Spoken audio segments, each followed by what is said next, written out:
And now it's time for Guerilla Roundup. They'll let you know what happened overnight when things transpire you whilst you sleep. Right there in the loop you keep.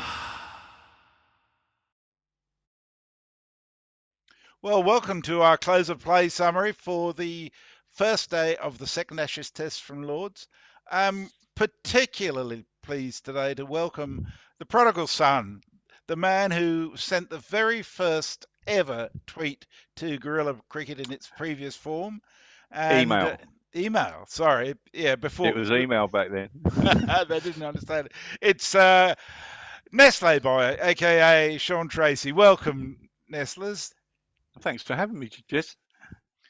It's Pleased to be here at long last. Well, it's lovely to have you back, my friend. Uh, I regard you as the Diane of tweet readers who's taught me all I know.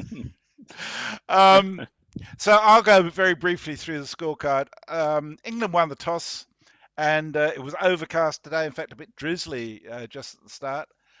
They chose to field immediately, and within 5 minutes we had a hold up because Stop Oil had a protest. One of the protesters got carried off the field by Johnny Bairstow, which was referred to as about the only thing he'd caught all year. And we then carried on. We did have a couple of stoppages during the day for some light drizzle, but only 10 minutes or so each time.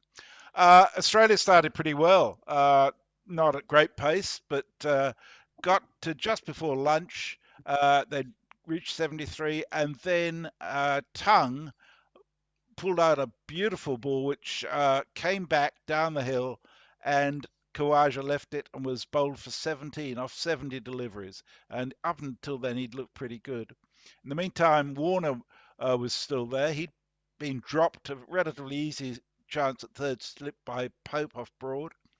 And we went into the afternoon session. Warner was out fairly early in the afternoon session for 66 off 88 balls. It was fairly typical Warner stuff. He batted pretty well on the whole, but with a fair amount of luck. And that was 2 for 96. And that brought Labuschagne and Smith together, and they looked really solid for a long time. They went to tea where did they go to tea? At 190 for 2 after 50 overs. England were not bowling particularly well. Their line was poor, and there were a lot of relatively easy balls to hit. But after tea, Labuschagne managed to get himself caught by Bairstow off Robinson for 47 off 93 balls. Stephen Smith was still there. Travis Head came in, and while Stephen Smith had started really fast, he'd slowed down, but Head went at a runner ball, and he was eventually out to Joe Root, stumped by Bairstow going miles down the wicket, completely missing a wide ball, and Bairstow managed to gather it and stump him, and he was about 2 yards out of his crease. But he made 77 for 70 in 73 balls. 3 balls later, Cameron Green was out. Called Anderson bowl route. He totally mishit a ball that skied it to mid-off, and Anderson caught it. So he was gone, which brought Carey out to join Smith, and they were comfortable until stumps. Smith finished on 85 off 149 balls. Carey on 11 from 34 balls. There were 36 extras, including 12 no balls, if you don't mind. And at stumps, Australia were 339 for 5. 83 overs were bowled in the day, so they're scoring just over 4 and over. And frankly, given the fact that they were put into bat, they'd be pretty happy with the day's outcome. The bowlers, Anderson, Broad didn't get a wicket, either of them. Broad bowled quite well, I thought, without luck. Anderson was, I think, a little under par again. Robinson got 1 for 86. Tongue got 2 for 88 and was probably the most impressive of the bowlers. He bowled with more pace than anybody else, and certainly Warner in particular was worried by that pace. Stokes only managed 3 overs for 21 runs. He didn't look well. He bowled 3 no balls, and that went for 7 and over. And Joe Root had the best figures of the day, 2 for 19 off 8 overs. So that's where the scoreboard stands. What's your feeling about today, Sean? Well, I think I'm not too sure that England made. Hindsight's a wonderful thing, as they say. I mean, given the conditions at the start of the day, I don't think England made a mistake. Uh, you know, bowling first. I mean, given it is quite humid here. It was overcast, and you think, let's have a bowl. As it turned out, well, that didn't work. But like you said, the bowling itself wasn't good, was it? I mean, we were saying on comms, half volley, half volley, half volley, half volley. It just seemed to it was almost like everybody, apart from tongue and root, everyone seemed to have an off day. I mean, when was the last time that Anderson and Broad bowled together and didn't get a wicket? Yeah, it must be a You long know, time. Yeah, yeah. And when your two main strike bowlers are kind of a bit off, I mean, I don't know about Ben Stokes bowling. I think he ought to give it up, really. But yeah, when you've got those two not firing on all cylinders, or not getting the luck, or just playing badly. I mean, I always say this: it's sport. You wake up in the morning, you go out there, you could be the best in the world and lose. yeah, And it's an off day. However, they just at the end there's a little glint of hope, maybe.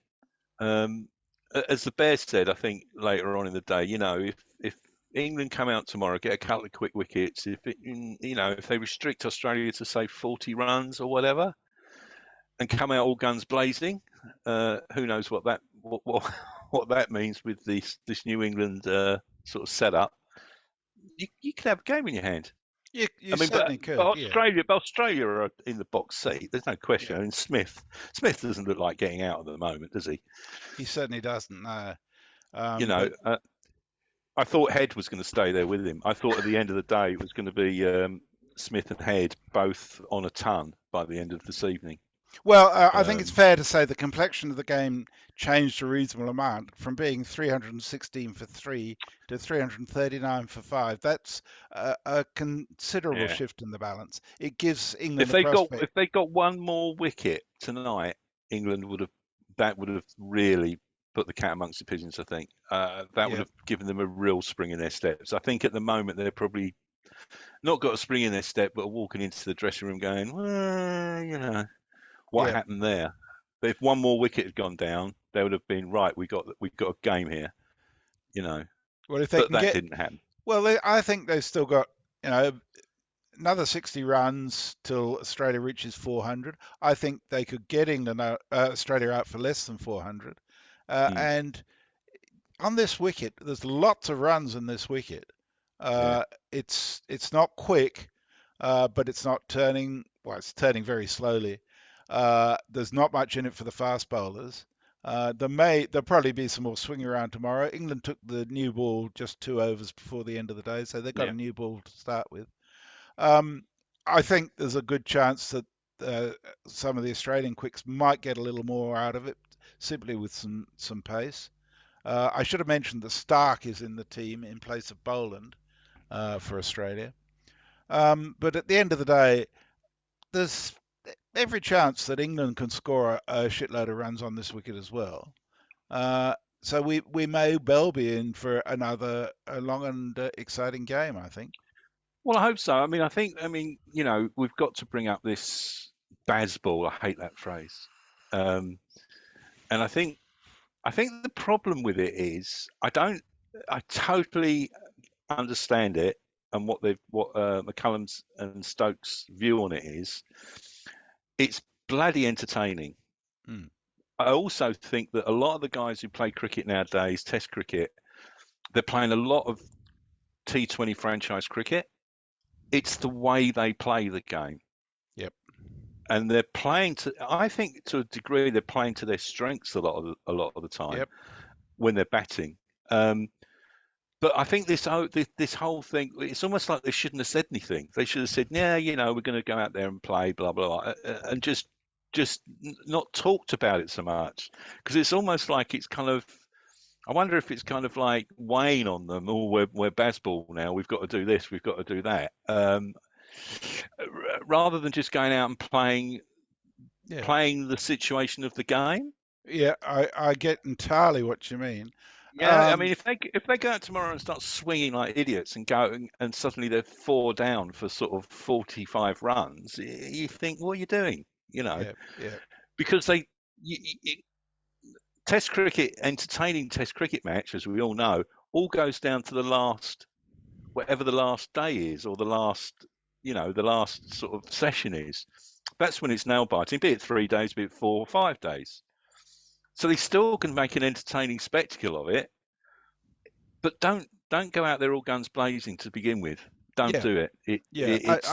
Yeah, Especially if there's a bit of swing in the air, it yeah, makes it much more dangerous.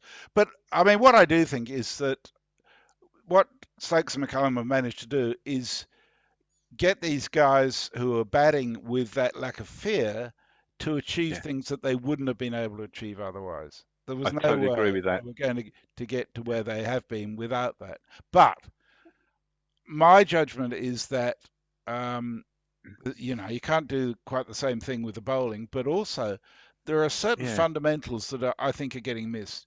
Bowling endless no balls is something that can be it's- corrected.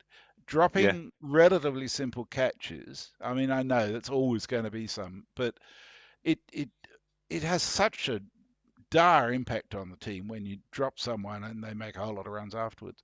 And the catch dropped by Pope today was frankly a sitter for third slip. Those sorts of things, you just get the feeling that there is not the concentration on some of the fundamentals that are correctable. I mean, Well, yes, they bat the way they do, and they're making the best of it, it seems to me, but they're not making the best of it in the field. yeah. I mean, I mean, my very short and kind of sketchy career in cricket and my village team. I mean, we had a captain or a coach who really emphasised fielding, Yeah, because everyone talks about the bowler getting the wickets and the batsman scoring the runs, and he said, yeah, but the reason that I got very quickly moved into a couple of first team games because I was a really good fielder and a really mm, good catcher of the ball, and I had a really good arm. I didn't bowl, and I was a wild batsman. I could go in and get no as easy as get 52. yeah, I didn't have a clue what I was doing, but I just used to swing the bat at number 8 sort of thing. But what he saw in me was the fielding prowess, and that's why I got picked all the time, because he used to say, you won us that game. I go, how? I didn't do anything. He goes, yes, you did. You definitely stopped at least 30 or 20 runs yeah, by legging after the ball and stopping it for going for 4 and then buzzing it in and sometimes getting a wicket that way and all. yeah, So I think that I mean, we don't know what goes on behind closed doors, what they're coaching when it comes to fielding. But interestingly, and I forgot about this, and I saw one of our messages, Jason Hiscox, brought it up. Dave Brailsford is part of the England cricket setup now. Now, I don't know if you know Dave Brailsford, but he comes from cycling. yeah, So he managed the GB cycling team when they won all the Olympic gold medals and everything. And then he managed Team Sky, where Bradley Wiggins, Geraint Thomas, and Chris Froome got 4 Tour de France's.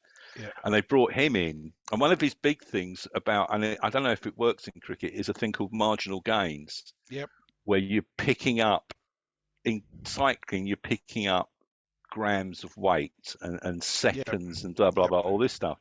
How that works in a cricket team, I'm not quite sure.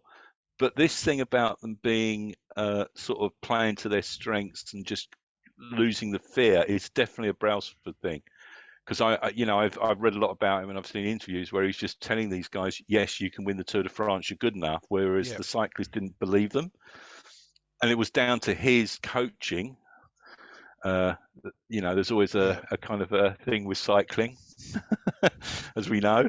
Um, yes, but he was zero tolerance on drugs apparently. But I don't know quite how it fits into the cricket. I'd love to read about what he's brought to the What what table with the what you England would cricket think team. is, leave aside the batting and the bowling, identify all the stuff that can be improved that isn't being. Yeah, And that's you know, probably it. England looked pedestrian in the field today. It has to be said. Yeah, it did. I still have a strong view that a lot of it flows from, if you've got a really good keeper, it makes a huge difference to everybody else. And It, it's I'm a it's Folkes like fan. goalkeeping. It's Yeah, like goalkeeping in football. I mean, you have, you go back to Schmeichel at Man United. yeah, That great Man United team that won everything. He ran that. You had him and Roy Keane in the same that, but he ran that team, and he was, I'd seen him live. You could hear him down the other end of the fucking ground screaming at the players. But you're right, and I think a wicket keeper is often the chirpiest one, the one that gives all the confidence and yeah, and all this, and to some degree sets fields and tactics and whatever in discussion with the bowler and the captain. And I think Bairstow, it's just, I don't know, he's a great batsman. We know that. yeah, And but as a wicket keeper, I always kind of watch him and think, he's yeah, very average, yeah. very average in my view. Absolutely, and I mean his concentration then is on trying to do the keeping properly rather than on just doing that as a natural and being part of the Yeah, rest of the team keeping them going. So I you're agree with right. you It, entirely on that. And I it's think not. It doesn't look natural. there's a reason too that England didn't pick a spinner today, other than Joe Root, of course. Uh, but there's another reason for that. It seems to me that for a wicket keeper, keeping to a spinner is much harder than keeping to quick bowlers. And given that he's got no experience with either Ali or Rehan, for him to do that, you're almost doomed to have the same sort of experiences at Edgbaston. Yeah, I mean, So, yeah, totally. I mean, I went. I know I played village cricket for Christ's sake, but I went from first slip fielding, all this stuff. I became a wicket keeper at the club, mm, and I hated facing the spinners. I mean, they're not great spinners. You just didn't know where the fuck the ball was going to go. yeah, yeah, Especially at that level. But the fast bowlers, and we had a couple of decent guys, playing village cricket who were getting on, but played at a decent level. And yeah, it was much easier. You're just there, boom, boom, boom. With a spinner, you're like, do I go hit? You don't know where to go. And the great wicket keepers, second nature to them. yeah, yeah. You We know, better wrap. he's So I'm just noticing the time on this. all right. Sorry, mate. I can go on for Not hours. your fault. No, we could go on for hours for sure, but I need to keep it relatively brief. There's a couple of things I need to do before we close too. But just to close off on the game itself. So, what's your expectation for tomorrow? It looks like it's going to be cloudy. We may get a spot of rain in the morning, but what do you think is the outlook for tomorrow for England? Well, for either team. England have got to get quick wickets. That's obvious. If they don't, Australia are going to look at 500, whatever, first innings. It could go that way. Yeah, If England's coming all guns blazing, if Broad and Anderson surely have got to catch fire in this first innings, surely, England have got a big problem if they don't do something this Oh, Test match, yeah. haven't they? Yeah. Oh no, I mean if they lose it, a draw fine. If they lose it, that's it, finished. Yeah, yeah. Okay, well, thanks for that, Nestlers. Before we go, though, a couple of things. Firstly, our Guerilla of the day, and I think it's only fair that a man who's travelled 11,000 miles to be at Guerilla Towers should get that. That's Ian Forth, who had Absolutely. his first experience in Guerilla Towers today and absolutely loved it.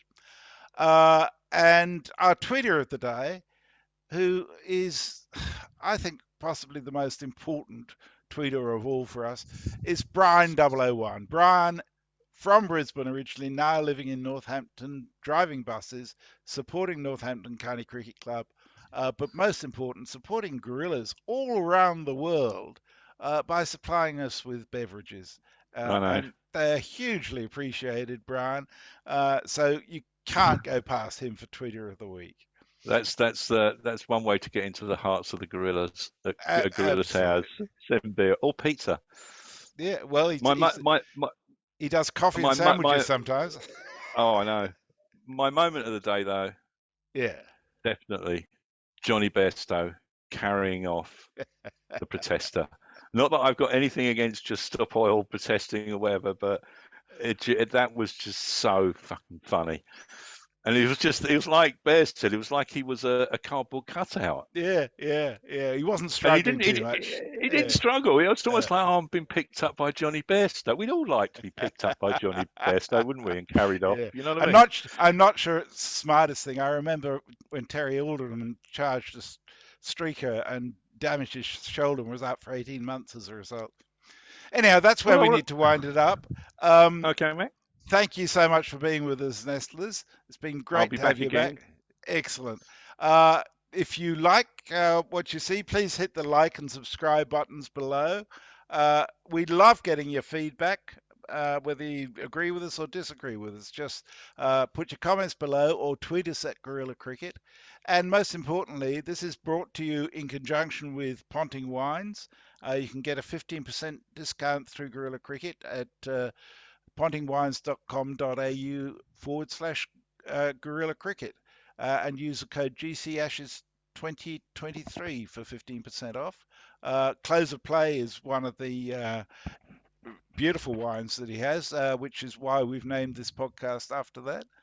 And we look forward to catching up with you again tomorrow night. If you'd have told me in 2009 that one day we'd be not only interviewing Ricky Ponting, but selling his wines live on air, I would have laughed. I mean, it's just brilliant what's happened. And also, people, if you haven't, listen to the Ponting interview. It's fantastic. Yes, you can find that on our website too. If you go to podcasts on the website and you'll find the interview with Ricky Ponting. It is excellent. It really is. It's really interesting. It's not just about wines. It's about a whole lot of stuff. Okay, thank you all very much. We'll catch you tomorrow. Good night. See you, folks. And now it's time for